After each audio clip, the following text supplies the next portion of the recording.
Hi, this is Ron Martinson of ronmartblog.com, and I'm here today to show you the Think Tank Photo Airport Takeoff.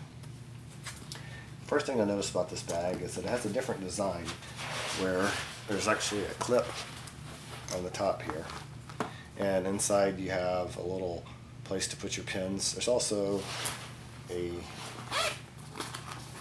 adapter here that you can use to tether your bag.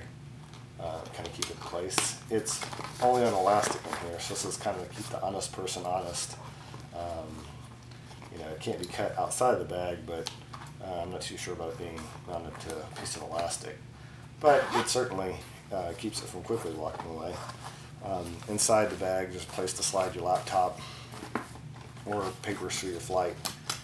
And so, kind of a different design from some of the other bags I've reviewed. But an interesting concept. I kind of don't like not having quick, easy access to my pins out here, so I wish it had something outside that allowed me to do that quickly. Now, inside the bag, here we have a little placeholder that they include. I really like these. That shows, actually it should be this way, that shows what it might be like with a Nikon setup with a big 400mm lens. I guess that's the 200 to 400, and some various lenses and camera bodies. That's one configuration. And for Canon, it shows a two-body configuration as well as some lens options. Now, I've decided to load it up with my gear. And one of the things that I'm struggling with about this bag is that it's not quite as deep as some of the other bags. And if I pull this camera out, it's mostly due to this big ridge here where the handle goes into the bag, and so I think that creates a limitation that some of the other bags don't have. That concerns me a little bit, to be quite honest. I'm a huge fan of Think Tank photo bags because I think they are very well built and they usually think of everything, but this is one that actually puzzles me a little bit for that particular reason. And a good example of this is with my flash heads. Generally I like these things to be flush down with the tops of these, and they actually poke out. What we have here are some 580 EXs, and then here are the little larger 600 EXRTs. So, with the size of these flashes these days, they kind of bulge out a little more than I'd like, and it'll still close down and zip up, but it sticks up enough that I'd worry about bumping the bag down here and damaging these. Certainly I can turn this around and do it the other way, which might protect the head a little bit better, but this still bulges out quite a bit, making these prongs susceptible as well. So definitely depth is probably my biggest concern about this bag. It's got lots of dividers like most Think Tank photo bags. This isn't all that's included. This is just a small sample of what you get with it. I've got my extra battery supply for the flashes. I've got a 8 to 15mm fisheye lens there.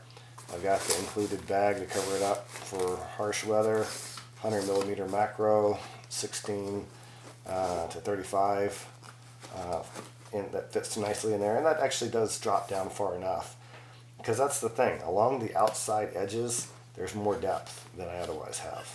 I've also taken the opportunity to throw a Fujifilm X Pro 1 in here. Not mine, just one that I'm reviewing. And it drops in there pretty deep. I can still put some stuff above or below that. And then here's the 35mm lens that fits nicely in here. And it'll go deep. I could probably stack another one on top of it if I had it. So you can fit quite a bit. I could fit another body here with a different lens configuration and probably not as many flashes. But I've decided to use that for a hoodman and a rocket blower. So actually I don't use the rocket blower very often, but that was just something that thought I would toss in here for this review.